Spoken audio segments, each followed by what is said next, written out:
प्रिय विद्यार्थियों, online classes में आपका पुनः स्वागत है। राजनीति विज्ञान BA सेकेंड ईयर। आज हम स्वतंत्रता आंदोलन के विकास की अंतिम परिणति के रूप में आज़ादी के अधिनियम तक इस बात पर चर्चा करेंगे।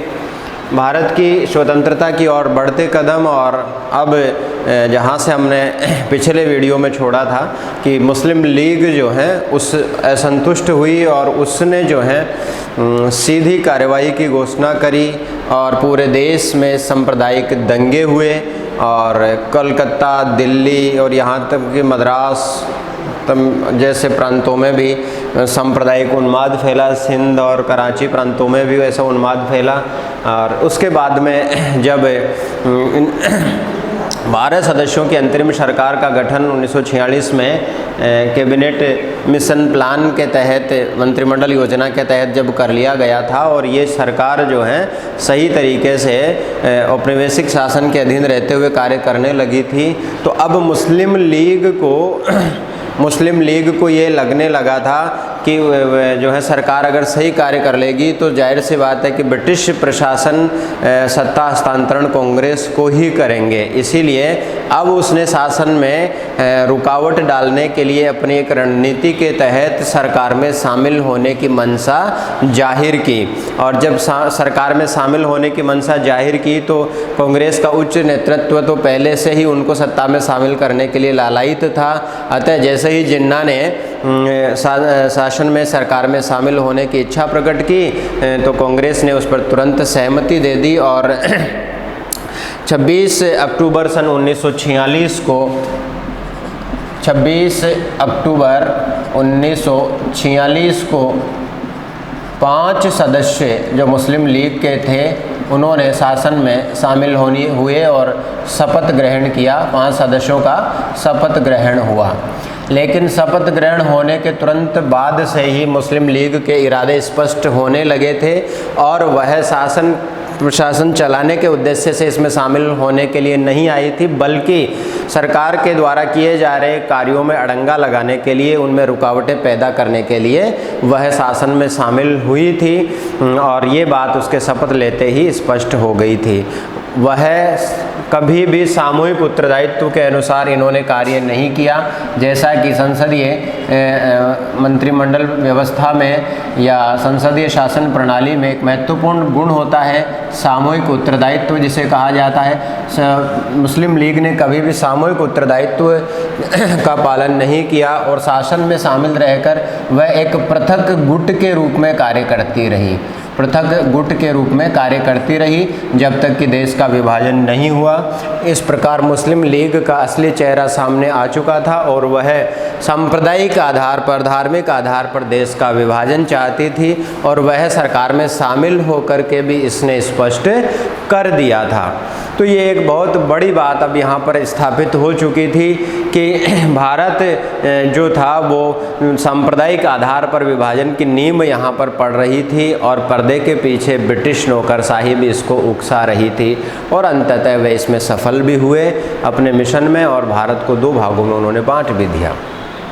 इसके बाद में एक महत्वपूर्ण जो घटना घटती है वो प्रधानमंत्री मिस्टर क्लेमेंट एटली इन्होंने, जैसा कि हमने पिछले वीडियो में भी कहा था कि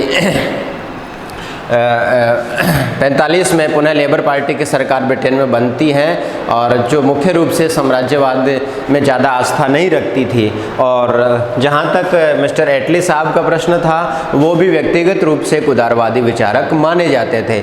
इन दोनों ही कारणों से, और तीसरा कारण बदलती हुई वैश्विक परिस्थितियाँ थी और महायुद्ध के परिणाम थे, महायुद्ध का दबाव था और यूरोप सेंटर जो इंटरनेशनल पॉलिटिक्स हुआ करता था वो सेंटर यूरोप से छिटक रहे थे और महाशक्तियों का जो दर्जा यूरोपीय देशों को प्राप्त था वह भी इनसे छिन चुका था। इन सारी वैश्विक परिघटनाओं के संदर्भ में, सारे वैश्विक राजनीतिक परिदृश्य के संबंध में, सारे वैश्विक सैन्य परिदृश्य के संबंध में और एटली साहब के व्यक्तिगत उदारतावादी विचारक होने के कारण और लेबर पार्टी के साम्राज्यवाद में ज़्यादा आस्था नहीं होने के कारण, इन सारे कारणों के परिप्रेक्ष्य में एटली साहब ने प्रधानमंत्री बनने के बाद में एक घोषणा किया जिसे एटली की घोषणा कहा जाता है। ये घोषणा 20 फरवरी सन 1947 को सामने आती है, फरवरी 1947, और इसमें कहा गया कि जून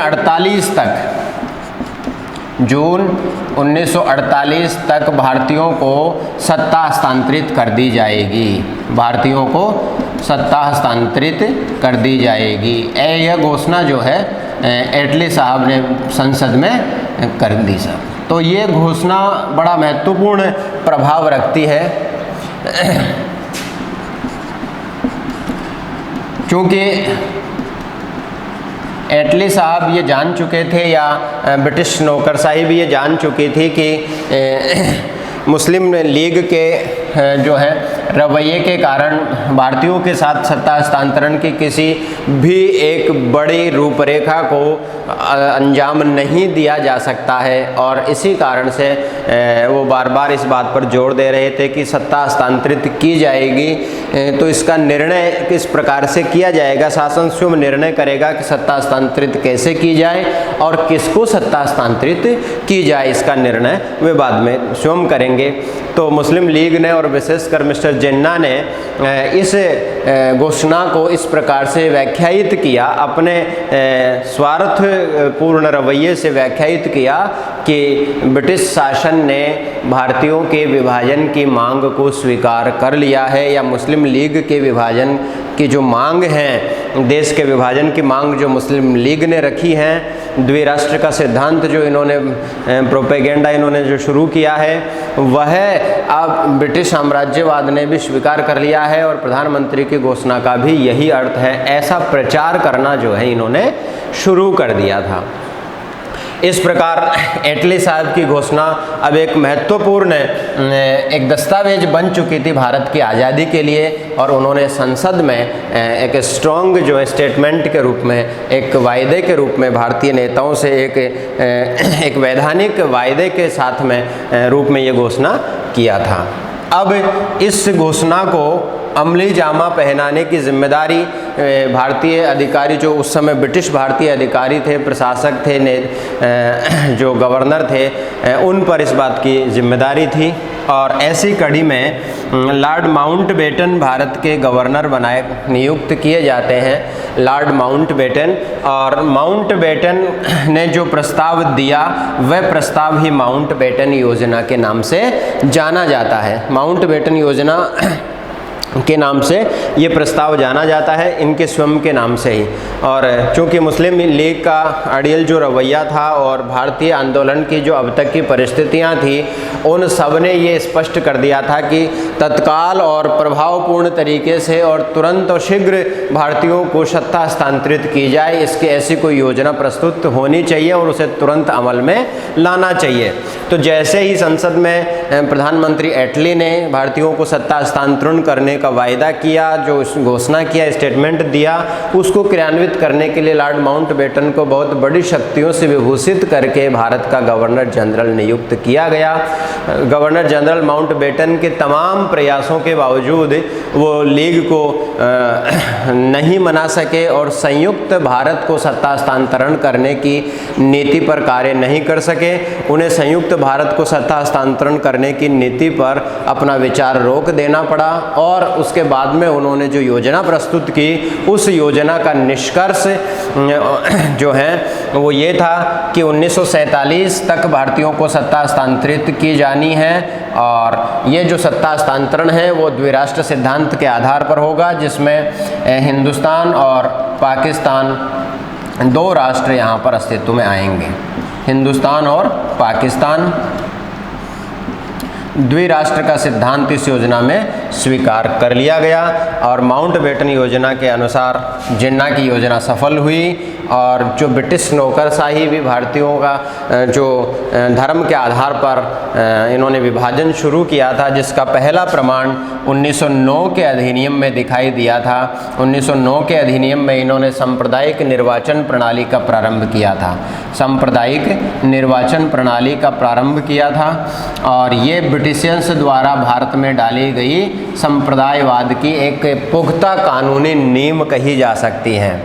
सांप्रदायिक निर्वाचन प्रणाली की शुरुआत 1909 के अधिनियम में ब्रिटिश संसद ने ऐसा पारित किया था। यूँ कहें कि साम्राज्यवादियों ने स्थायी रूप से वैधानिक और कानूनी तरीके से अपरोक्ष रूप से भारत में संप्रदायवाद की, धर्म की राजनीति करने की नींव लगा दी थी। और जो इन्होंने विष बीज जो भारतीय समाज के लिए, भारत राष्ट्र के लिए बोया था, अब वह पल्लवित होने लगा था, पुष्पित होने लगा था। और ये जो है इसकी जो परिणति है वो यहाँ पर दिखाई देने लगी थी। 1947 में माउंटबेटन योजना में हिंदुस्तान और पाकिस्तान द्विराष्ट्र का सिद्धांत स्वीकार किया गया था। और इसमें द्विराष्ट्र सिद्धांत के आधार पर जून 47 तक भारतीयों को सत्ता हस्तांतरित करने की बात कही गई थी। और भारत और पाकिस्तान दो राष्ट्र यहाँ पर होंगे और इनके लिए पृथक से जो है वो गवर्नर जनरल होंगे तथा इनकी जो सीमा निर्धारण है उसके लिए एक सदस्य मिस्टर रेडक्लिफ के अध्यक्षता में एक कमीशन का गठन किया गया जिसे रेडक्लिफ कमीशन कहा गया। ये सीमांकन डिमार्केशन के लिए बनाया गया एक आयोग था, अर्थात भारत और पाकिस्तान के बीच में विभाजन की रेखा खींचने के लिए रेडक्लिफ की अध्यक्षता में एक आयोग बनाया गया था जिसे रेडक्लिफ आयोग कहा गया। और इसी में जो है 47 में भारत को आज़ादी देने की, अगस्त तक भारत को आज़ादी देने की बात यहाँ पर कही गई थी। और इस प्रकार माउंटबेटन योजना अस्तित्व में आती है।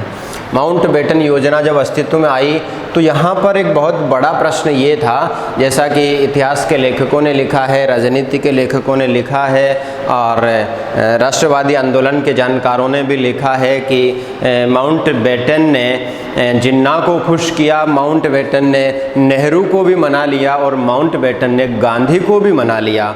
ये एक चर्चा का विषय यहाँ पर ज़रूर होता है कि जब गांधी ये कह रहे थे कि भारत 1938 से पहले तक गांधी के स्टेटमेंट हुआ करते थे, 40 तक भी थे कि भारत का विभाजन मेरी लाश पर से होगा, तो ये थोड़ा सा समझ से परे होता है कि गांधी ने इस विभाजन को सहर्ष स्वीकारोक्ति कैसे प्रदान कर दिया।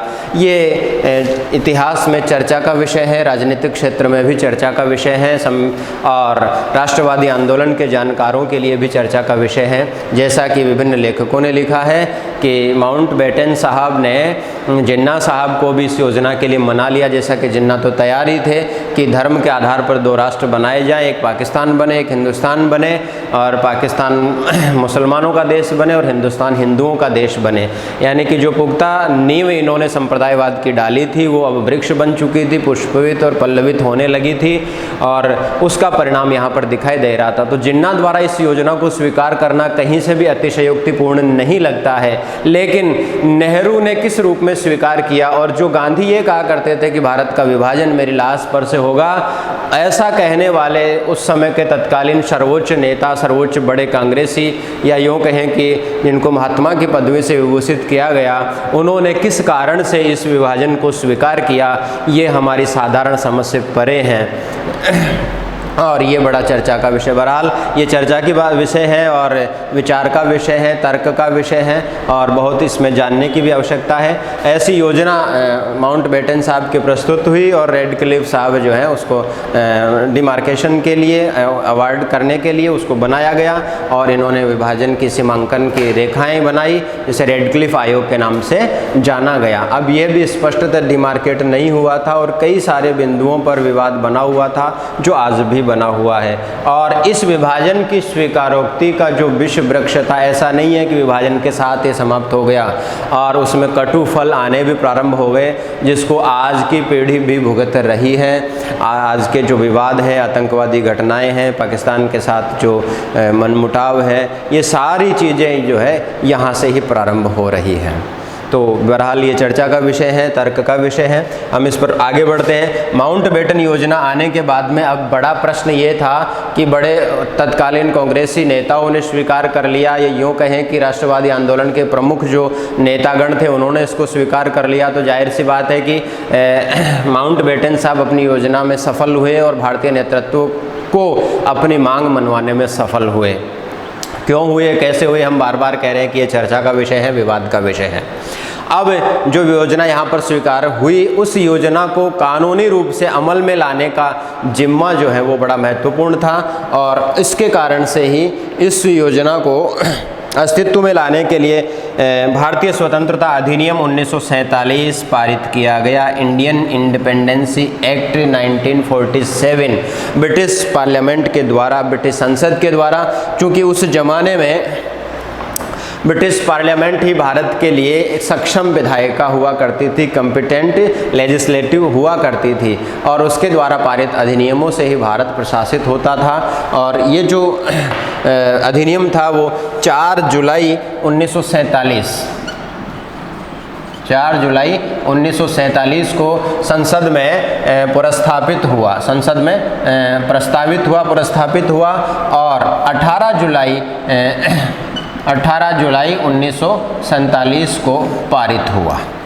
इंडियन इंडिपेंडेंस एक्ट 1947 4 जुलाई 1947 को संसद में लाया गया और 18 जुलाई 47 को पारित हो गया। इस अधिनियम के तहत, इसके बहुत ही संक्षिप्त अधिनियम था, और इसमें 20 खंड और 2 अनुसूचियाँ जोड़ी गई थी। 20 खंड और 2 अनुसूची इसमें रखी गई। इसके महत्वपूर्ण जो प्रावधान थे वो भारतीयों को सत्ता हस्तांतरित करने के संबंध में थे। मुख्य प्रावधानों की हम यहाँ पर चर्चा करेंगे। भारत और पाकिस्तान 2 अधिराज्य होंगे, 2 डोमिनियन स्टेट, 2 डोमिनियन स्टेट यहाँ पर बनाता है, इसकी घोषणा करता है 1947 का अधिनियम। एक भारत होगा, दूसरा पाकिस्तान होगा। दोनों डोमिनियन स्टेट के गवर्नर जनरल जो होंगे, दोनों के पृथक गवर्नर जनरल होंगे। हालांकि कांग्रेस और नेहरू की मंशा यही थी कि दोनों का गवर्नर जनरल एक ही हो, लेकिन जिन्ना के अड़ियल रवैये के कारण ये स्वीकार नहीं हो सका, क्योंकि स्वयं जिन्ना तो सत्ता के ही भूखे थे, और इस कारण से ही उन्होंने देश का विभाजन करवाया था। देश के विभाजन में बड़ी अड़चन इन्होंने पैदा की थी, विभाजन करवाने में सहयोग इन्होंने किया था, और आज़ादी में बड़ी अड़चन इन्होंने पैदा की थी। भारत के गवर्नर जनरल मिस्टर माउंटबेटन रहे और पाकिस्तान के गवर्नर जनरल मिस्टर जिन्ना रहे। 2 गवर्नर जनरल बनेंगे। दोनों गवर्नर जनरल वैधानिक प्रशासक होंगे। दोनों गवर्नर जनरल जो होंगे वो वैधानिक प्रशासक होंगे, और वह अपने मंत्रिमंडल की सलाह से कार्य करेंगे। क्योंकि मंत्रिमंडलों का गठन की जो व्यवस्था थी वो 1935 के अधिनियम से आ चुकी थी। प्रांतों का अलग मंत्रिमंडल था और संघ का, केंद्र का अलग मंत्रिमंडल था। तो प्रांतों के मंत्रिमंडल और प्रांतों के गवर्नरों का संबंध था, और संघीय मंत्रिमंडल और भारत के गवर्नर जनरल या पाकिस्तान के गवर्नर जनरल का संबंध था। तो ये वैधानिक, चूंकि संसदीय परंपरा यहाँ पर डाल दी गई थी, और संसदीय परंपरा के कारण से गवर्नर जनरल वैधानिक कार्यपालक होंगे और वह अपने मंत्रिमंडल की सहायता से ही कार्य करेंगे। ये जो बात थी। अब इसके अलावा जो राज्यों के गवर्नर होंगे, वो राज्यों के गवर्नर जनरल जो हैं प्रांतीय विधानमंडलों, प्रांतीय वैधानिक अध्यक्ष होंगे या वैधानिक मुखिया होंगे, वैधानिक राज्यों के गवर्नर जनरल। और ये जो है राज्यों के मंत्रिमंडल की सलाह से कार्य करेंगे, राज्यों के मंत्रिमंडल के साथ मिलकर कार्य करेंगे। और राज्यों में जो मंत्रिमंडल हैं वो तात्कालिक जो विधानसभाएं बनी हुई हैं, तात्कालिक विधानसभाएं जो बनी हुई है वही इसके लिए कार्य करेंगी, जब तक कि नए चुनाव नहीं हो जाते हैं। नए चुनाव तक स्थापित जो प्रांतीय विधायिकाएं हैं वही मंत्रिमंडल गठन करेंगी, और राज्यों के जो प्रांतीय गवर्नर जनरल होंगे वो वैधानिक अध्यक्ष होकर के उनके साथ, मंत्रिमंडल के साथ मिलकर कार्य करेंगे। इसके साथ ही दोनों देशों की संविधान सभाएं, 2 संविधान सभाओं का गठन करने का प्रस्ताव भी इसमें दिया गया। 2 संविधान सभाओं का गठन, भारत के लिए अलग संविधान सभा होंगी और पाकिस्तान के लिए अलग संविधान सभा होंगी। जब तक संविधान बनकर नहीं आ जाता है, ये संविधान सभाएं संसद का कार्य या विधायिका का कार्य भी करेंगी। ये विधायिका का कार्य भी करेंगी और ये विधायिका प्रभुत्व संपन्न विधायिका होंगी।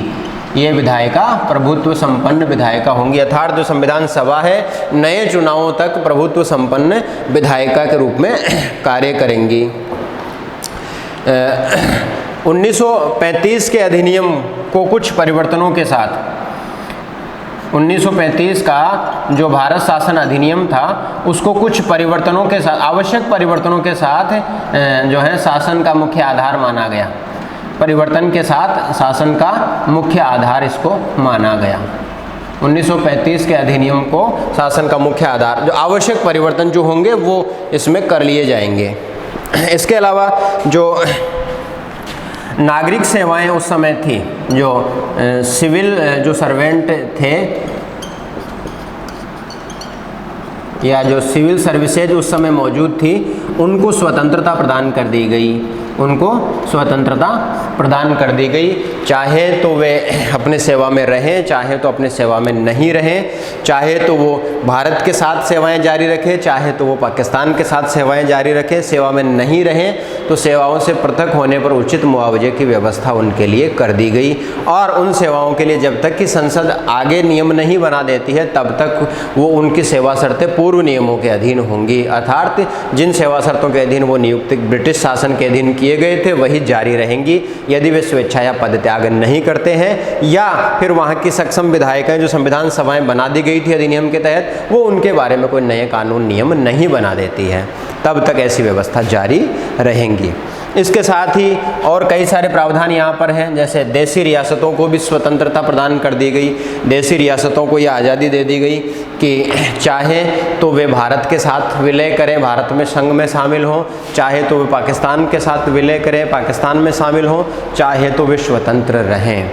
कुल मिलाकर के एक ऐसा खाका ब्रिटिश नौकरशाही ने अधिनियम के माध्यम से खींच दिया था कि वो भारत को टुकड़े टुकड़े होते हुए देखना चाहते थे। हालांकि कुछ महत्वपूर्ण राष्ट्रवादियों द्वारा, कुछ महत्वपूर्ण जिन्हें हम कहें कि इंडियन हीरोज उस समय के हैं, सरदार पटेल जैसे जो नेतृत्व जिनका था, उन्होंने ऐसा होने से यद्यपि भारत को बचाया, तथापि वो संप्रदायवाद के आधार पर विभाजन तो नहीं रोक सके, लेकिन रियासतों की आज़ादी को जो उन्होंने रोका और भारत संघ के पक्ष में विलय करवाने में सक्षम हुए। 2-3 रियासतों को छोड़ करके शहर से सभी रियासतों ने भारत संघ में विलय होना स्वीकार किया। म्यूचुअल सरेंडर भारत संघ के पक्ष में रियासतों का रहा और 3 जो रियासतें थी उनको पुलिस कार्रवाई के द्वारा भारत संघ में मिलाने की गतिविधियां हुई।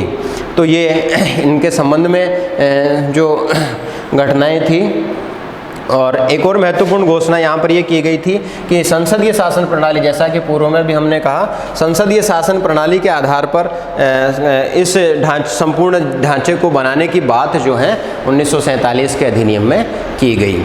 एक और महत्वपूर्ण घोषणा इसमें यह की गई कि पूर्ण रूप से जब सत्ता हस्तांतरित हो जाएंगे, पूर्ण रूप से जब भारतीयों को सत्ता हस्तांतरित हो जाएंगी तो ब्रिटिश भारत से ब्रिटिश सेनाओं को हटा लिया जाएगा, साम्राज्य की सेनाओं को हटा लिया जाएगा। और हटा लिया जाएगा से उनका तात्पर्य ब्रिटिश रॉयल आर्मी से था। जैसा कि हम पूर्व में भी कह चुके हैं कि सेना का संगठन उन्होंने इस प्रकार से कर रखा था कि कुछ एक सारे अधिकारी और कुछ एक सिपाही तो ब्रिटिश रॉयल आर्मी का हिस्सा हुआ करते थे और उसके साथ ही इंडियन नेटिव आर्मी की टुकड़ियाँ भी उन्होंने बना रखी थी।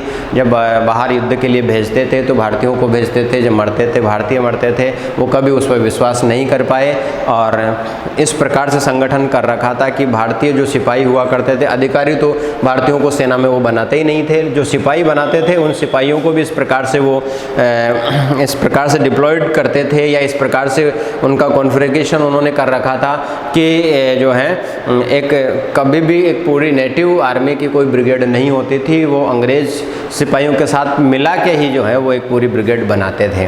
तो उन हटाने से तात्पर्य उनका ब्रिटिश रॉयल आर्मी से था। जैसे ही सत्ता हस्तांतरित हो जाएंगी वह ब्रिटिश रॉयल आर्मी यहाँ से चली जाएंगी, उसको हटा लिया जाएगा। ये एक महत्वपूर्ण बात यहाँ पर इन्होंने कही थी। इसके साथ ही एक और घोषणा इसमें थी कि भारत मंत्री का पद भी समाप्त हो जाएगा। अधिनियम के लागू होने पर या सत्ता हस्तांतरित होने पर भारत मंत्री का पद समाप्त हो जाएगा। ब्रिटिश संसद में, ब्रिटिश कैबिनेट में भारत मंत्री का जो पद हुआ करता था वो सत्ता हस्तांतरण के बाद समाप्त हो जाएगा, वह अब बाकी नहीं रहेगा। इसके साथ ही एक और महत्वपूर्ण घोषणा ये थी कि ब्रिटिश सम्राट के साथ में जुड़ा हुआ ब्रिटिश भारत सम्राट जो शब्द ब्रिटिश सम्राट के साथ में जुड़ा हुआ था उसमें भारत शब्द हटा दिया जाएगा, अर्थात अब वह केवल मात्र ब्रिटिश सम्राट रह जाएगा। भारत शब्द हटा करके ब्रिटिश भारत सम्राट न हो करके वह केवल भारत सम्राट रह जाएगा। तो ये महत्वपूर्ण घोषणाएं जो हैं वो अधिनियम में की गई थी और ये घोषणाएं जैसे अस्तित्व में आई, धीरे धीरे संविधान सभा अस्तित्व में आई। कैबिनेट मिशन प्लान के तहत संविधान सभा बनी और उसने अपना कार्य करना दिसंबर 1946 में जो है उसने अपना कार्य करना प्रारंभ कर दिया और धीरे धीरे संविधान निर्माण हुआ। 2 वर्ष 11 महीने और 17 दिन में भारत के संविधान का निर्माण हुआ और 1952 में उसके तहत चुनाव हुए, प्रथम बार आम चुनाव हुए और फिर स्वदेशी मंत्रिमंडलों का गठन हुआ, केंद्र में सरकार का गठन हुआ, प्रांतों में भी सरकारों का गठन हुआ और इस प्रकार भारत आज़ादी को प्राप्त हुआ। लेकिन अब यहाँ का जो आज़ादी का जो निष्कर्ष भारत का रहा, जो कल्पना, ये जो अधिनियम था, इसके लिए हम एक प्रभावपूर्ण तरीके से कह सकते हैं कि भारतीयों को एक तरीके से वांछित उपहार मिला था। भारतीयों के त्याग, तपस्या, बलिदान का एक ऐसा उपहार जो अकल्पनीय है, एक ऐसा उपहार जो अपेक्षित था और उसको जो अब तक जो उपेक्षित रहा उसको भारतीयों ने अपने मेहनत से, अपने त्याग तपस्या से प्राप्त किया। लेकिन जो भारत मिला था वह विभाजित भारत मिला था, अंग भंग भारत मिला था और सांप्रदायिक उन्माद जो है अंग्रेज़ों ने कुल मिला के यहाँ पर छोड़ दिया था, जिसका विष वृक्ष अभी भी बढ़ रहा है और उसके परिणाम आज की पीढ़ी भी भुगत रही है। खैर जो भी हुआ, लेकिन अंततः भारत को आज़ादी मिली और भारत स्वतंत्र हुआ। 15 अगस्त सन 1947 को भारत का आज़ादी दिवस मनाया गया और उससे एक दिन पूर्व 14 अगस्त 47 को पाकिस्तान ने अपना आज़ादी दिवस मनाया और इस प्रकार जो है भारत स्वतंत्रता को प्राप्त हुआ। नेक्स्ट चर्चा अगली क्लास में करेंगे।